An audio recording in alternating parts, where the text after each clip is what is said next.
Welcome to Goa to. कोकणात जर काय प्रॉपर्टी घ्यायची आहे, कोकण आणि गोवाच्या अगदी जवळ जर तुम्हाला प्रॉपर्टी घ्यायची आहे, त्याच्यामध्ये गोवन लाईफसुद्धा आहे, कोकणी लाईफसुद्धा आहे. गोवा टू प्रोजेक्टला व्हिजिट करा. तुमचा 5.5 गुंठ्याचा प्लॉट आजच बुक करा. प्रोजेक्टचं आकर्षण मागचा watch tower.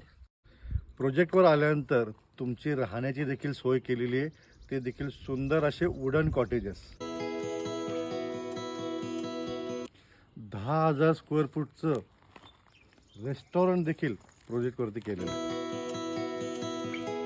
5.5 गुंठ्याचा N A plot, ज्याच्यामध्ये तुम्ही कोकणी पद्धतीचा असा बंगला बांधू शकता. 5.5 गुंठ्याच्या प्लॉटमध्ये तुम्हाला मिळणारे चिऱ्याचं कंपाऊंड, प्लॉटला गेट, त्यानंतर आंबा, काजू, नारळ झाडाची लागवड, रस्ता, लाईट, पाणी, 9 मीटरचे वाईट रस्ते